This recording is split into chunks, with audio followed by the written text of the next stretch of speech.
The Adventure of the Solitary Cyclist of Charlington. From 1894 to 1901, Sherlock Holmes was an exceedingly busy man. It would be no exaggeration to say that throughout those 8 years, there was scarcely a public case of difficulty or notoriety in which he was not consulted. Besides these, there were hundreds of private matters, some of them exceedingly intricate and singular, in the solution of which Holmes played a prominent part. During this long period, alongside his dazzling successes, there were inevitably a few failures. As I had made it my habit to record all these cases in detail, and as I had personally assisted in the resolution of many of them, the decision as to which should be published was naturally a difficult one for me. Nevertheless, adhering to my old principle, I have preferred to recount not those crimes marked by their cruelty, but rather those cases in which the path to the solution was itself remarkable and which best displayed my friend's brilliant powers of reasoning. For this reason, I now propose to lay before my readers the strange experiences of Miss Violet Smith, the solitary cyclist of Charlington, and the investigation which ended in an unexpected tragedy. Though this case may not fully exhibit the extraordinary qualities which brought my friend such renown, it differs in several respects from the other records which I have preserved. Turning to my notes of the year 1895, I find that my first interview with Miss Violet Smith took place on the 23rd of April. As I recall, Sherlock Holmes was at that time deeply engrossed in a difficult and complicated affair involving the curious persecution of the well-known tobacco magnate, John Vincent Hardin, and he was therefore by no means pleased at the interruption caused by the young lady's visit.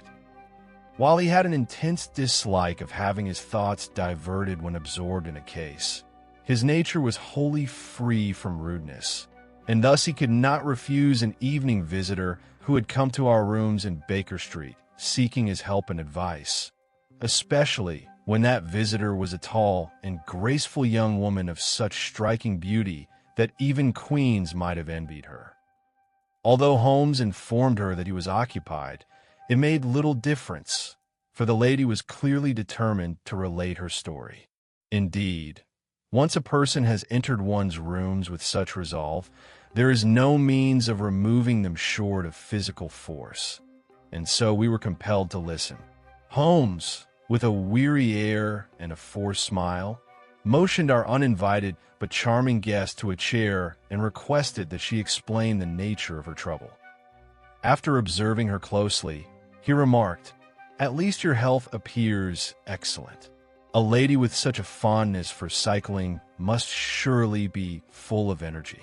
The young woman glanced down in surprise at her feet, and I too noticed that the soles of her shoes were slightly worn where they had rubbed against the edge of the pedals.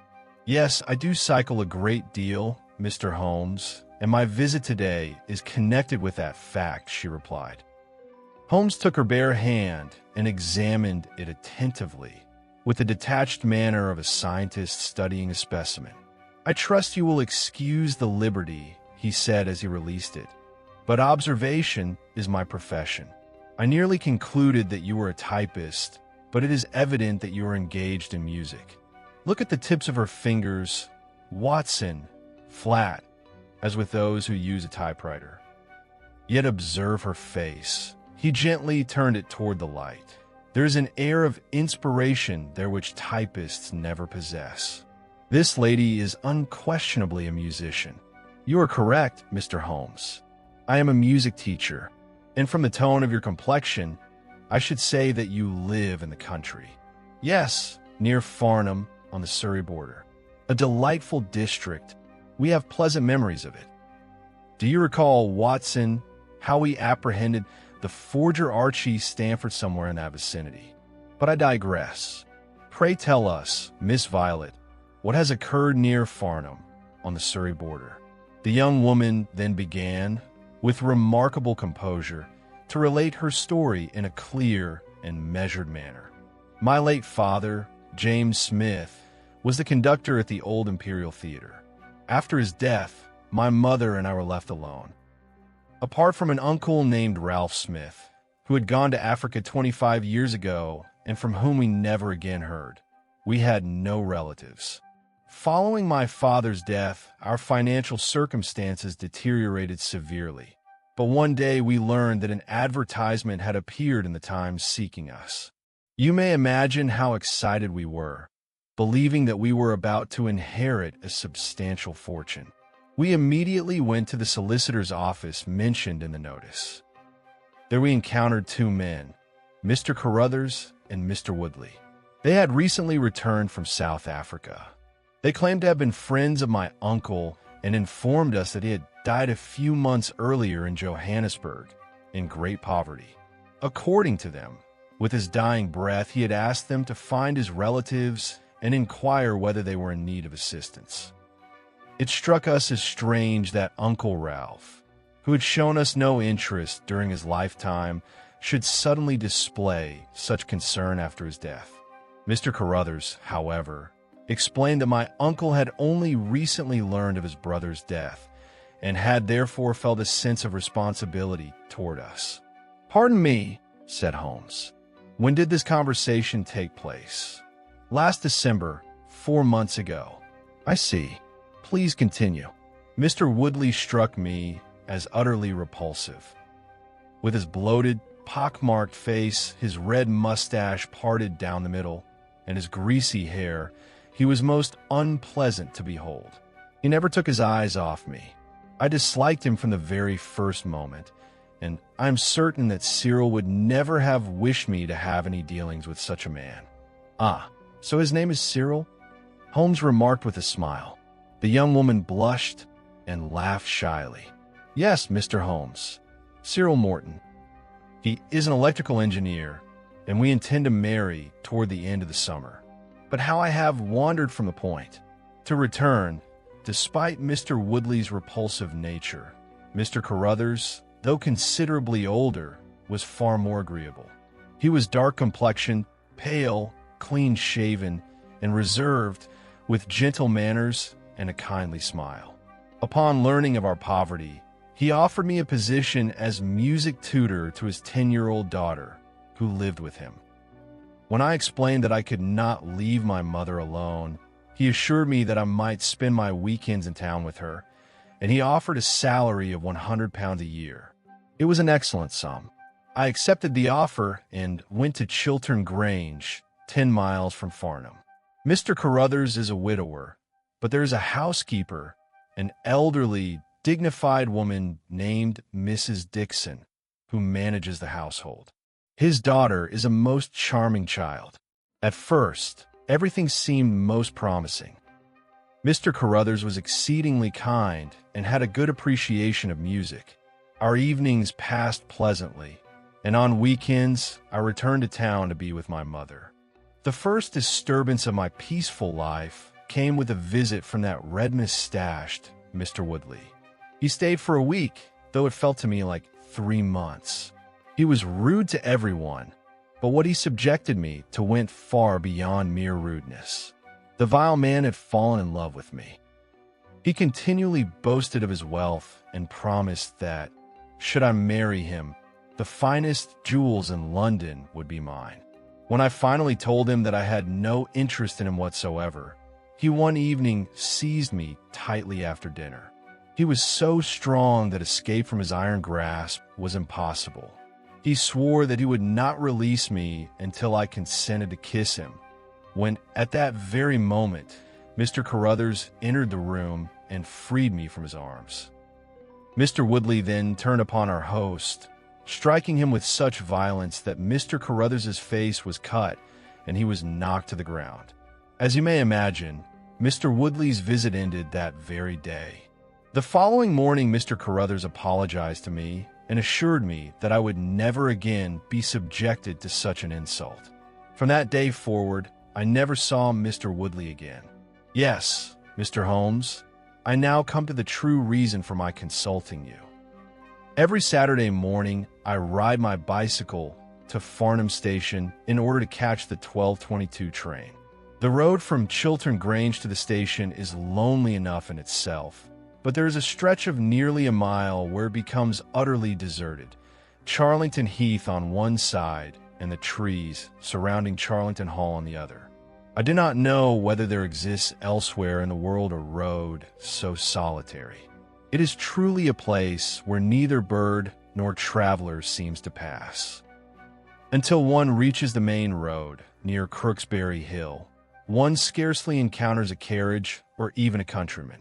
2 weeks ago, as I was riding along this stretch, I happened to glance casually over my shoulder and saw a man on a bicycle about 200 yards behind me.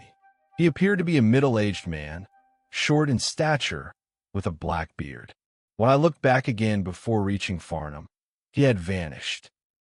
I dismissed the incident from my mind, but on the following Monday, as I was returning, I encountered the same man again on the same part of the road. You cannot imagine my surprise. When the same thing occurred once more, on the Saturday journey and again on the Monday return, my astonishment reached its height. Though he always maintained his distance and never molested me in any way, the circumstance was exceedingly strange. When I told Mr. Carruthers of what had happened, he took a keen interest and informed me that he had already ordered a horse and carriage, so that I should no longer be obliged to traverse that lonely road alone. The horse and carriage were expected this week, but owing to some delay, I was compelled to cycle to the station as usual. I speak of today. As you may suppose, when I reached Charlington Heath, I looked behind me, and there he was, exactly as before. Owing to the distance, I could not distinguish his features clearly, but I was certain he was no one known to me. He wore a black suit and a cloth cap. I never once saw his face. All that was visible was his black beard. I was not frightened today, but I was greatly intrigued. I wished to discover who this man was and what his purpose might be. When I slackened my pace, he slackened his also. When I stopped my bicycle, he stopped as well. I therefore resolved to set a trap for him. I pedaled with all my strength to the sharp bend in the road, and as soon as I had turned the corner, I stopped and waited, hoping that he would take the bend at speed and pass me before he could stop, thus revealing his face. When he failed to appear, I turned back to see what had become of him. Though the road was visible for nearly a mile, he was nowhere to be seen, and what is stranger still, there was no side road by which he could have escaped. Holmes rubbed his hands together with a chuckle. "This case certainly possesses some highly original features," said he. "How much time elapsed between your turning the corner and your realizing that the road was empty?" 2 or 3 minutes. Then he could not have turned back. And you say there was no side road? None. Then he must have taken some path, either to the right or the left. He could not have gone toward Charlington Heath. I should have seen him. Which leaves the Charlington Hall side. As I understand it, the hall stands close to the road and is surrounded by its own grounds. Have you anything further to tell me? No, Mr. Holmes, except that I was so bewildered by the whole affair that I felt I could not rest until I had consulted you. Holmes sat for some moments in silence. At last he asked, "Where is your fiancé at present?" "He is employed at the Midland Electrical Company in Coventry." "Is it possible that he wished to surprise you?" "Oh, Mr. Holmes, surely I know my own fiancé. Have you had other admirers?" "Many, before I met Cyril. And since then, there is that dreadful man, Woodley, if he can be called an admirer." "No one else." Our fair client seemed momentarily perplexed. "Whom have you in mind?" she asked. "Perhaps it is mere fancy," she replied. "But at times I feel that Mr. Carruthers, in whose house I work, takes a rather close interest in me. We spend much time together. We play music in the evenings. He is a perfect gentleman and has never spoken a word. But you know how women feel such things." "Indeed." Holmes's face suddenly grew grave. "How does he obtain his income?" "He is a wealthy man. A wealthy man without a horse and carriage. At least he is comfortably off. He goes to town 2 or 3 times a week, and keeps a close watch upon certain mining shares in South Africa. Keep me informed of any developments, Miss Smith. I am very much occupied at present, but I shall not neglect your case. Do nothing without my knowledge. For the moment, good day, and let us hope that nothing evil lies beneath these events." As he filled the pipe which he was accustomed to smoke when deep in thought, Holmes remarked, "That such a young lady should have admirers is entirely natural. That it should occur upon a lonely country road and by bicycle is decidedly less so. I have no doubt whatever that there is a secret lover at work here, but the case nevertheless presents certain interesting and instructive features, Watson." "You mean the fact that the man appears only at a particular spot?" "Precisely. Our first task must be to discover who resides at Charlington Hall. We must also ascertain the nature of the relationship between Carruthers and Woodley. What bond can exist between two men so utterly dissimilar? And why should they both concern themselves so deeply with the relatives of Ralph Smith? Finally, there is one more question which demands an answer. How can a family that pays double the market rate to a music teacher and lives 6 miles from the station possess no horse and carriage? Strange, Watson, very strange. Will you go down to investigate? No, my dear fellow, you will. It may prove to be no more than a trivial intrigue, and I cannot neglect my more important inquiry for such a matter. You will go to Farnham early on Monday. Conceal yourself near Charlington Heath, observe carefully, and act as circumstances dictate. Discover who lives at Charlington Hall, and then report back to me. That will suffice for now, Watson. Before we can discuss this matter profitably, we must have firm ground beneath our feet, and I trust your investigation will provide it. We learned from the lady that on Mondays she took the 9:50 train from Waterloo, and I therefore caught the 9:13. From Farnham Station, it was not difficult to learn the road to Charlington Heath. The spot of the young lady's adventure could not be mistaken. On one side of the road lay scattered shrubs. On the other, dense hedges enclosing a great estate filled with magnificent trees. The pillars of the main gate, through which one passed before reaching the moss-covered stone drive, were adorned with rusted heraldic emblems. I observed, however, that to the right and left of the carriage entrance were several gaps, from which narrow paths led into the grounds. Though the house itself was not visible from the road, one could tell at a glance that it was gloomy and in a state of neglect. Yellow blossoms gleamed here and there among the hedge walls under the bright spring sun. I concealed myself behind one of these bushes, from which I commanded a view of both directions of the road, while Charlington Hall remained within sight. When I took up my position, the road was empty. Presently, I observed a cyclist approaching from the opposite direction to that taken by the young lady. He wore a black suit, and I could discern his beard. Upon reaching the boundary of the Charlington Hall estate, he dismounted, entered one of the openings, and vanished from sight. 15 minutes later, another cyclist appeared, this time the young woman herself, coming from a station. As she passed the estate, I saw her glance about her. Immediately afterward, the man emerged from his hiding place, mounted his bicycle, and followed her. Along that long road, there was no movement save these two figures. The lady rode upright, her head held high, while the man leaned forward over his handlebars. Every motion of his was suspicious. When the lady slowed after glancing behind her, he slowed also. When she stopped, he stopped. Her next action was as astonishing as it was bold. She suddenly wheeled her bicycle and rode straight toward him. The man, however, was no less swift and fled with lightning speed. She then turned again and continued upon her way, her head proudly erect and without deigning to look at her pursuer. When she turned, he turned likewise, preserving the same distance, and thus the chase continued until they disappeared around the bend. I did not leave my hiding place, and soon perceived that this was a wise decision, for the cyclist returned at a leisurely pace. Upon reaching the entrance to Charlington Hall, he dismounted. For several minutes I could see him among the trees, his hands raised, as though adjusting his cravat. He then mounted again and rode into the grounds, disappearing from view.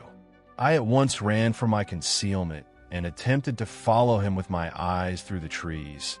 But though I could distinguish the old building with its Tudor chimneys rising in the distance, the dense shrubbery concealed the path he had taken. I considered that I had done fairly well that morning and was in excellent spirits. I walked back to Farnham and called upon a local estate agent, who, knowing nothing of Charlington Hall, referred me to a well-known firm in Pall Mall. The agent there received me courteously, but informed me that Charlington Hall could not be rented for the summer, as it had been taken a month earlier by Mr. Williamson, an elderly and respectable gentleman. Beyond this, he regretted that he could give no further details concerning his client.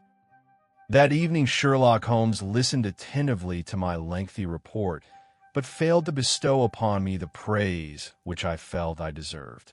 I confess I was disappointed. The stern expression upon his face grew yet sterner as he spoke, not of what I had done, but of what I had failed to do. Your hiding place was badly chosen, Watson.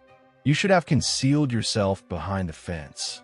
Then you might have obtained a closer view of this interesting gentleman. At a distance of several hundred yards, you can tell me no more than Miss Smith herself. Though she declares she did not recognize the man, I am convinced that she did. Otherwise, he would not have taken such pains to avoid approaching her or showing his face. You say he leaned forward over his handlebars, again for the purpose of concealing his identity. Altogether, a deplorable performance. And after the man returned to the house, you went to London to consult an estate agent. What else could I have done? I protested, with some irritation. You might have gone to the nearest public house.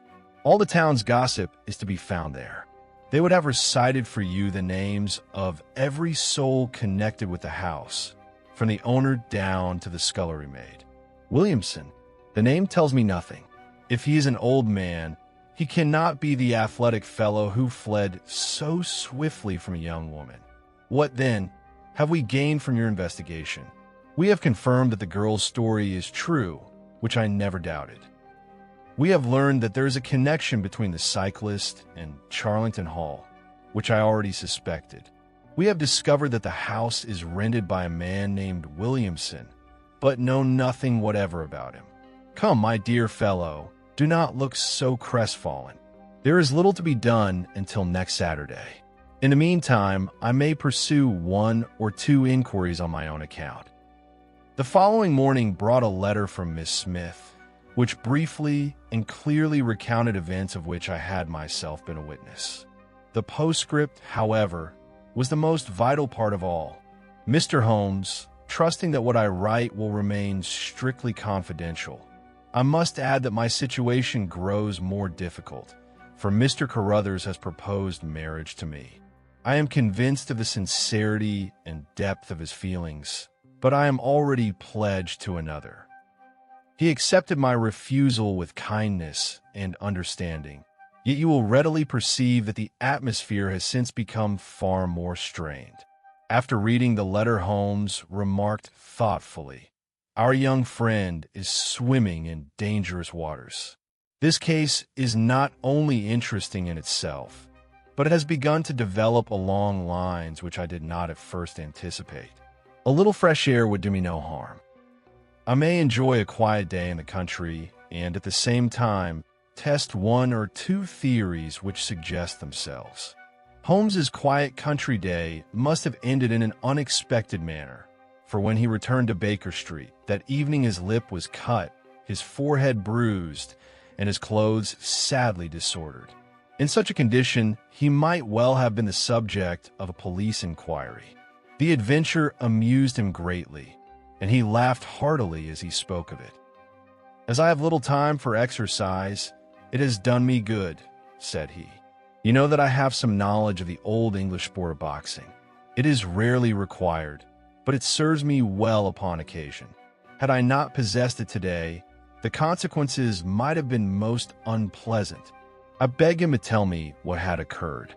"I followed your advice to the letter and went to the public house, where I conducted my inquiries without attracting attention. The loquacious landlord told me everything I wished to know. Williamson, it appeared, was a white-bearded man who lived at Charlington Hall with no one but a few servants. There were rumors that he had once been a clergyman, though certain incidents said to have occurred at the hall suggested that his mode of life was anything but clerical. Upon inquiry at the church, I was informed that a man of that name had indeed once belonged to the clergy, but that his record was of an infamy altogether unparalleled. The landlord also spoke of visitors who came to Charlington Hall at weekends. "Strange folk, sir, especially that red-mustached fellow, Mr. Woodley," said he. He was about to enlarge upon this gentleman when, to my astonishment, I perceived Woodley himself standing before me. It transpired that he had been drinking beer in the adjoining room and had overheard every word. Who was I? What was my business? For what purpose was I asking these questions? His tongue was fluent and his epithets were colorful, and he concluded his remarks with a forceful right hook.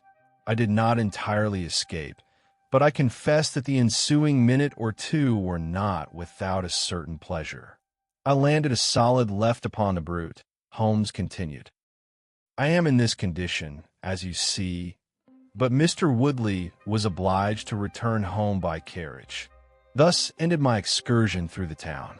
Yet, entertaining though it was, I must admit that my day upon the Surrey border was scarcely more productive than yours. On Thursday, another letter arrived from our client.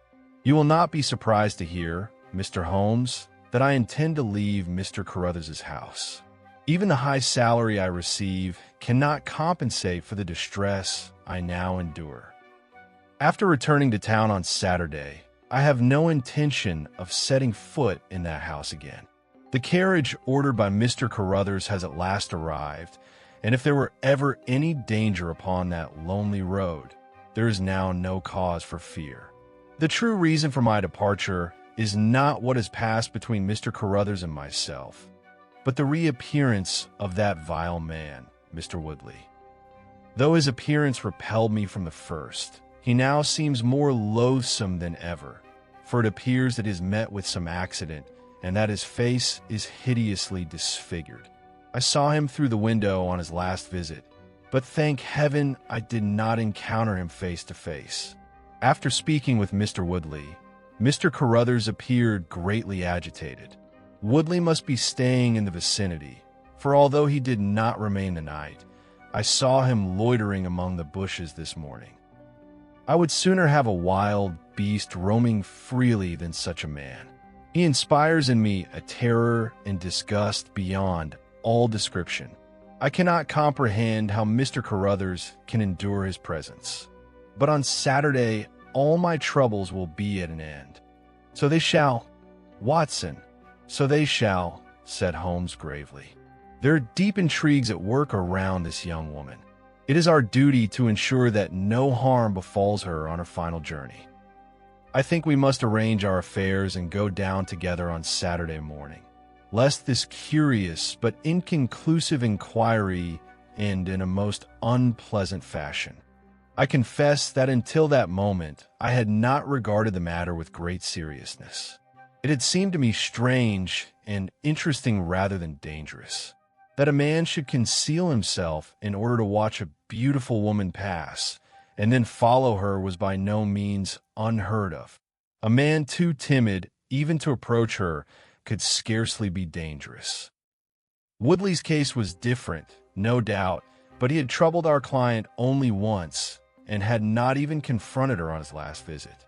The cyclist was clearly one of the frequenters of those weekend gatherings at Charlington Hall mentioned by the landlord. Yet his identity and purpose remained obscure.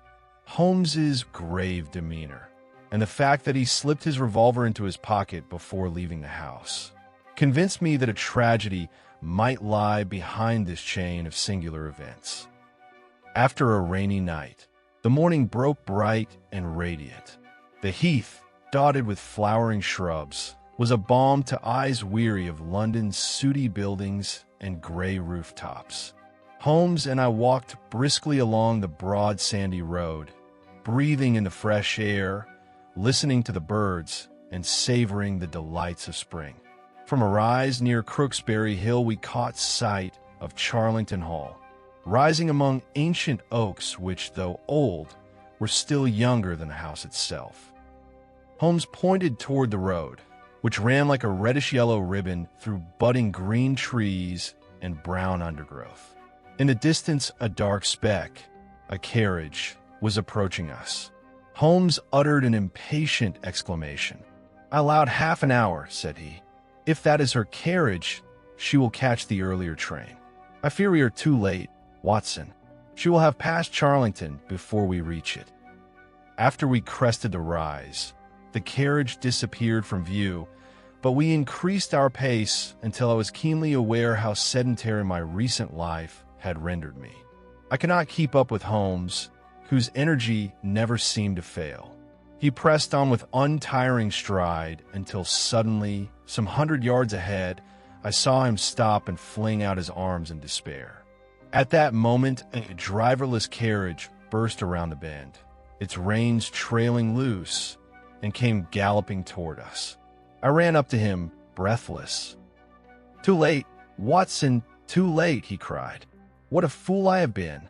How could I fail to reckon with the earlier train? They have taken her, Watson. Taken her.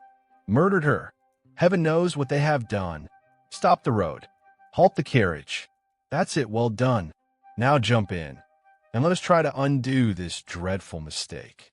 We mounted the carriage, and Holmes turned the horse and struck it sharply with the whip. It sprang forward at once. As we rounded the bend, the long road between Charlington Hall and the heath stretched out before us. I seized Holmes's arm. "There he is," I cried. A man on a bicycle was racing toward us, head bent low, shoulders hunched, pedaling with all his might. Suddenly, he raised his bearded face and saw us. He stopped short and sprang from his bicycle. His black beard stood out in sharp contrast to his pallid face, and his eyes gleamed fiercely.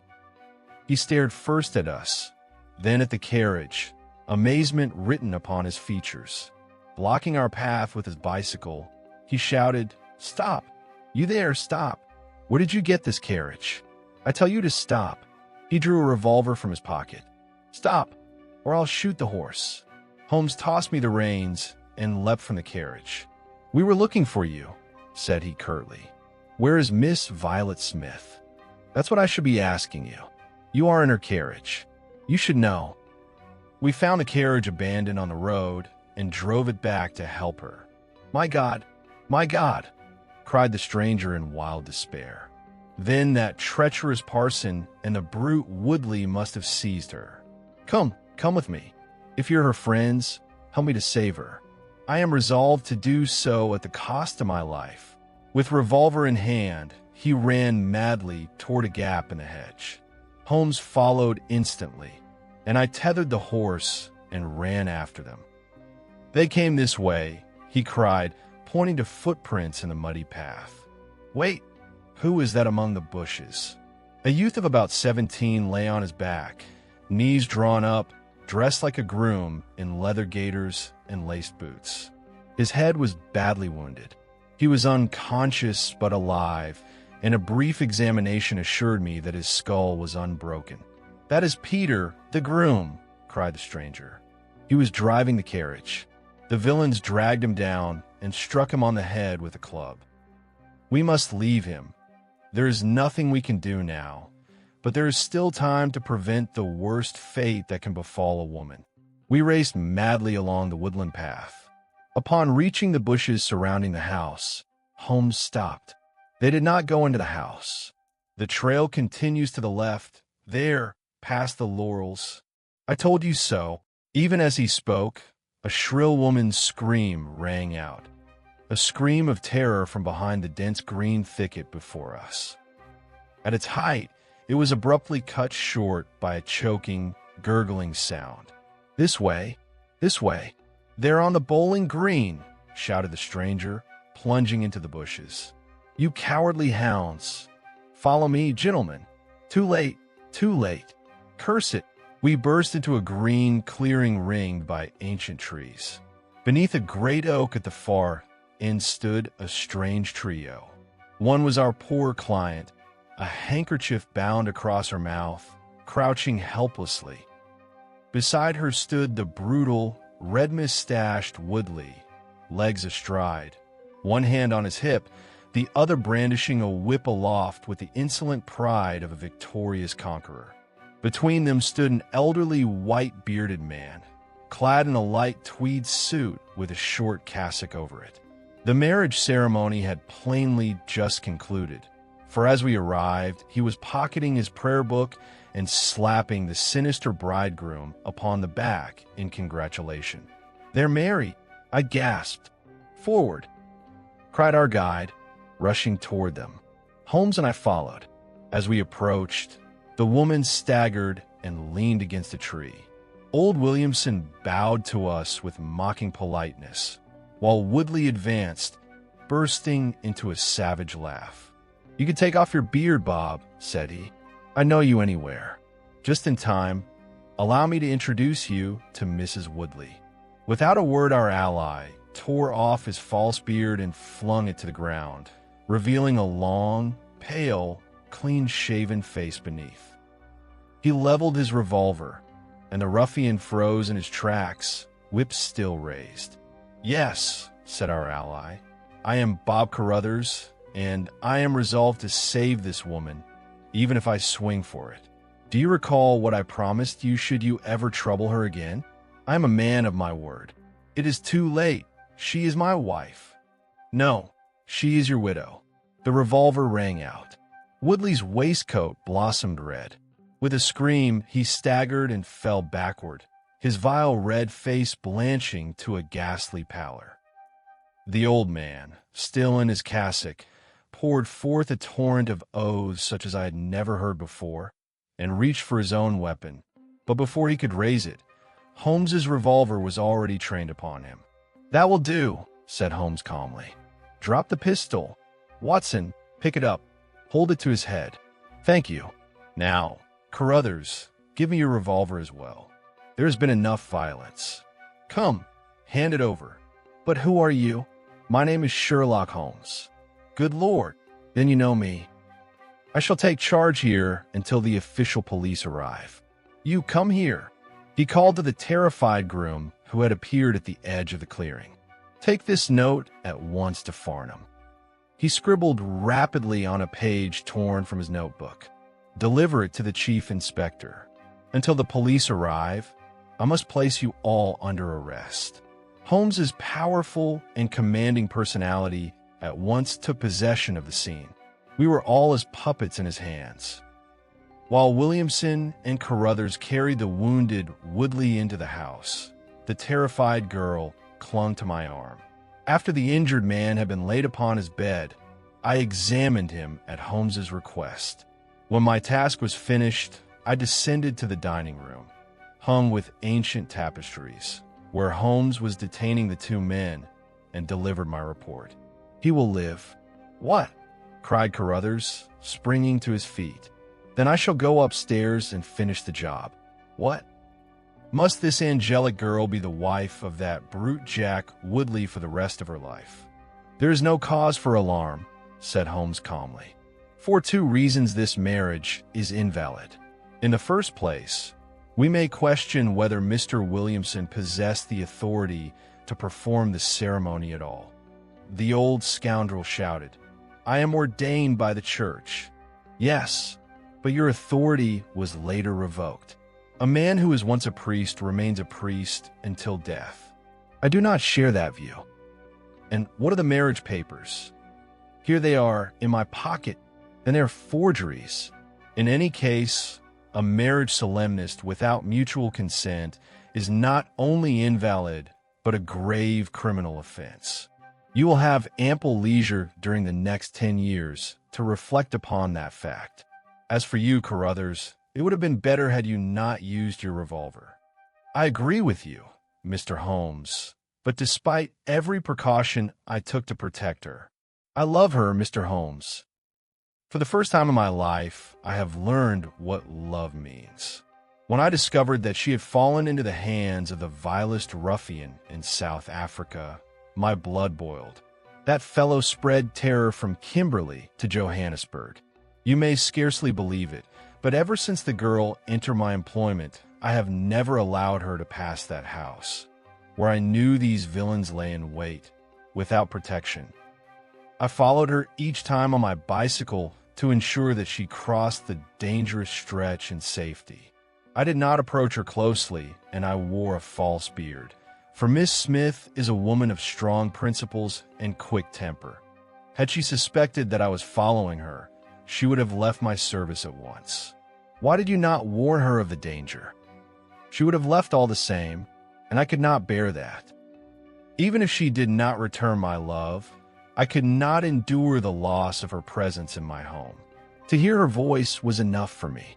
You may call that love, said I, but I should call it selfishness, Mr. Carruthers. Perhaps it was both. In any case, I could not consent to her departure, especially while those men were plotting against her. At least under my roof, someone could watch over her. Then came the telegram, which showed that they were about to strike. What telegram? Asked Holmes. Carruthers drew it from his pocket. This one, said he. It was brief and decisive. The old man is dead. Ah, said Holmes. I believe I understand now what occurred, and why this message prompted immediate action. Still, you may as well complete the narrative. We have a little time before the police arrive. The old villain continued to pour forth a stream of blasphemies from within his clerical garb. Mark my words, Bob Carruthers. If you betray us, I'll do to you what you did to Jack Woodley. You may weep and wail as much as you like over this girl. That is your own folly. But if you side with this plainclothes bloodhound, you shall dearly regret it. Do not distress yourself, Reverend Sir, said Holmes, lighting his cigarette. Everything is sufficiently clear. If I ask you questions, it is from curiosity alone. Indeed, if need be, I can tell the whole story myself and show you how your secrets were uncovered. To begin with, the three of you, Williamson, Carruthers, and Woodley, came all the way from South Africa to stage this affair.